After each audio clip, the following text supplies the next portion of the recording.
Assalamualaikum warahmatullahi wabarakatuh. Bismillahirrahmanirrahim. Pada pertemuan hari ini kita akan membahas tentang pengujian substantif terhadap pemegang saham.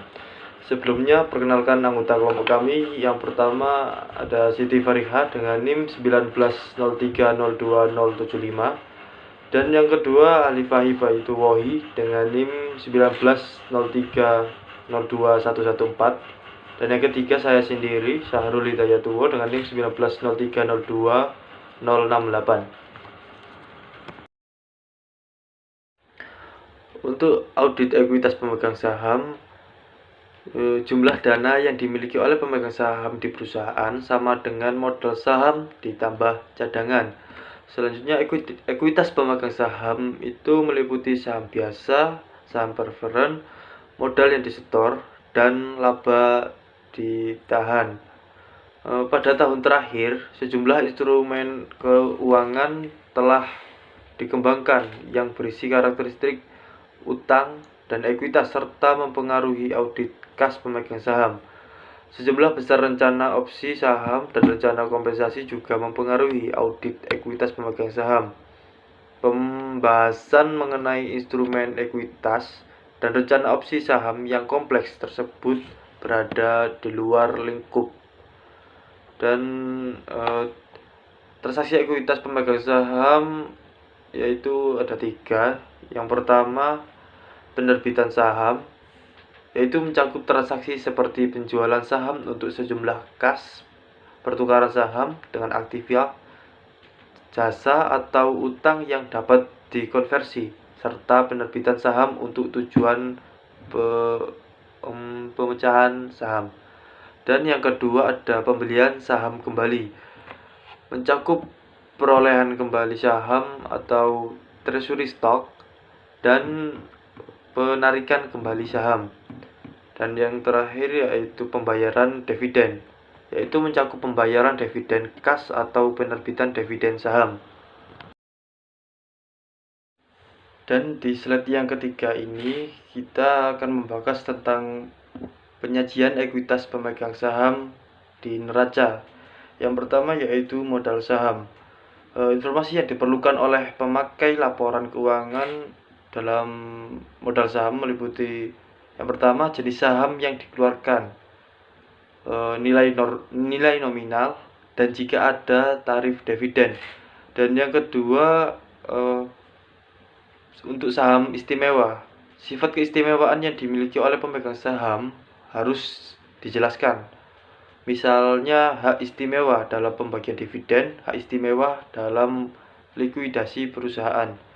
Dan yang ketiga, jumlah dividen kumulatif.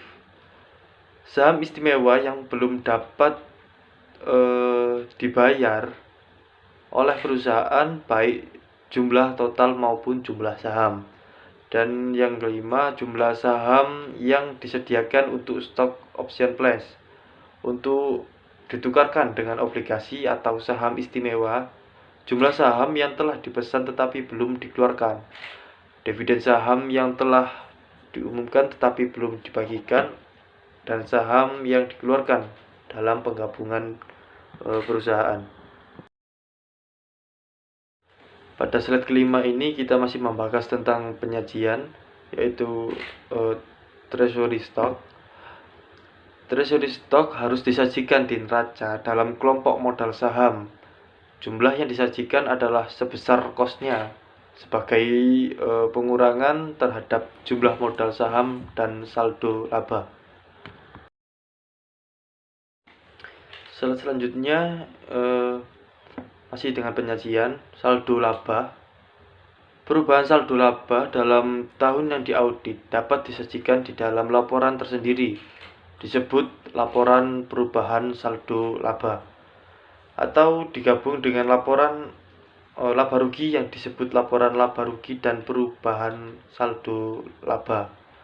Informasi yang bersangkutan dengan pembatasan penggunaan saldo laba harus dijelaskan dalam notice to financial statement.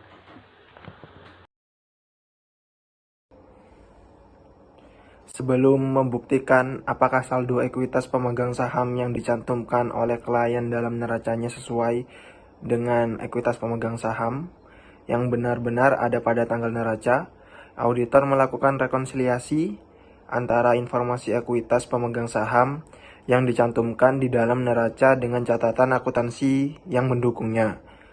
Oleh karena itu, auditor melakukan prosedur audit awal yang ada 6 tahap. Yang pertama, usut saldo ekuitas pemegang saham yang tercantum di neraca ke saldo akun ekuitas pemegang saham yang bersangkutan dengan buku besar. Hitung kembali saldo akun ekuitas pemegang saham di dalam buku besar. Lakukan review terhadap mutasi luar biasa dalam jumlah dan sumber posting dalam akun ekuitas pemegang saham. Usut saldo awal akun ekuitas pemegang saham ke kertas kerja tahun yang sebelumnya. Usut posting pengkreditan dan pendebitan akun ekuitas pemegang saham ke dalam jurnal yang bersangkutan. Lalu, lakukan rekonsiliasi akun kontrol modal saham dalam buku besar ke buku pembantu pemegang saham dan buku sertifikat saham.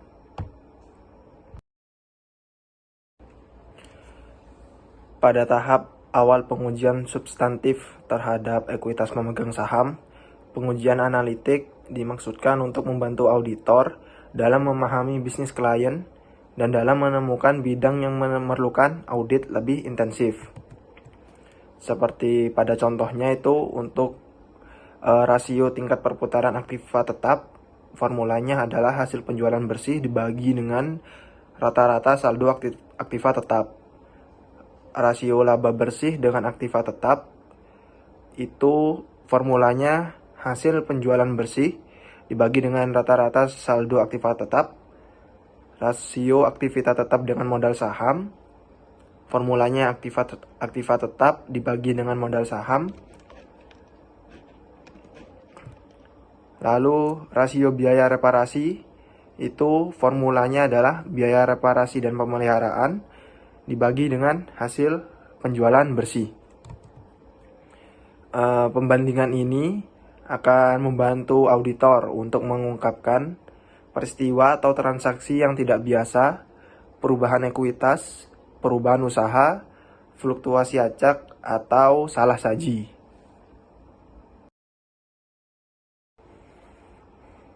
Pengujian terhadap transaksi rinci ekuitas pemegang saham dilaksanakan oleh auditor melalui 2 prosedur. Yang pertama ada periksa bukti pendukung pencatatan ke dalam akun modal saham, paid in capital, treasury stock, saldo laba, dan cadangan. Lalu tahap yang kedua, periksa pencatatan transaksi pengumuman dividen dan pembayarannya.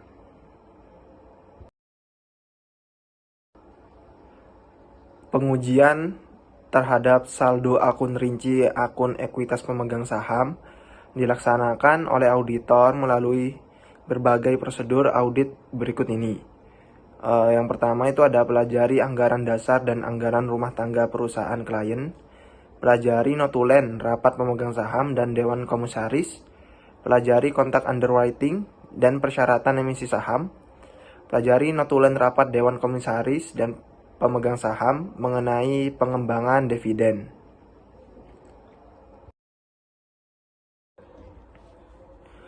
Untuk verifikasi penyajian modal sendiri di dalam neraca itu tahapan-tahapannya adalah periksa catatan transaksi emisi saham untuk menentukan jumlah modal saham dengan paid in capital. Estimasi saham harus dicatat dengan mengkreditkan akun modal saham besar nilai nominalnya. Sedangkan kelebihan atau kekurangan jumlah kas atau nilai aktiva lain yang diterima klien dari nilai nominal saham tersebut dicatat di dalam akun paid in capital, atau paid in capital ini juga digunakan untuk mencatat selisih antara kas saham yang dibeli kembali dengan nominalnya jika treasury stock dicatat pada nilai nominalnya. Auditor harus memastikan bahwa klien telah memisahkan jumlah yang harus disajikan di dalam akun paid in capital dengan disajikan di dalam akun modal saham. Periksa penyajian treasury stock. Treasury stock tidak boleh disajikan sebagai unsur aktiva perusahaan, dan perusahaan tidak dapat membagikan dividen untuk saham yang dimiliki oleh perusahaan sebagai treasury stock. Auditor harus memastikan penyajian treasury stock klien sesuai dengan prinsip akuntansi berterima umum tersebut. Periksa penyisian saldo laba dalam tahun yang diaudit. Auditor untuk memeriksa apakah klien telah melaksanakan penyisian saldo laba sesuai dengan ketentuan di dalam anggaran dasar dan anggaran perusahaan. Periksa penjelasan yang bersangkutan dengan unsur ekuitas pemegang saham. Auditor harus memastikan bahwa klien telah mencantumkan pengungkapan yang cukup bagi unsur ekuitas pemegang saham di dalam laporan keuangan. Tujuan pengujian substantif yang pertama, memperoleh keyakinan tentang keadaan catatan akuntansi yang bersangkutan dengan ekuitas pemegang saham. Kemudian membuktikan bahwa saldo modal saham mencerminkan kepemimpinan pemegang saham yang ada pada tanggal neraca dan mencerminkan kejadian transaksi yang berkaitan dengan ekuitas pemegang saham selama tahun yang diaudit. Membuktikan kelengkapan transaksi yang dicatat selama tahun yang diaudit dan kelengkapan saldo ekuitas pemegang saham yang disajikan di neraca. Membuktikan bahwa saldo ekuitas pemegang saham yang dicantumkan di neraca merupakan klaim pemilik terhadap aktiva entitas. Audit akun modal saham. Yang pertama, keterjadian dan kelengkapan. Auditor dapat menguji keterjadian transaksi modal saham dengan menelusuri transaksi yang tercatat di tahun berjalan ke risalah Dewan Komisaris, karena seluruh transaksi modal saham yang bisa disetujui oleh Dewan Komisaris. Kedua, penilaian. Nilai pari atau nominal untuk saham yang diterbitkan dialokasikan ke akun modal saham masing-masing, sedangkan selisih antara harga dan nilai pari atau nilai nominal dialokasikan ke modal gestor. Kemudian, kelengkapan dan pengungkapan.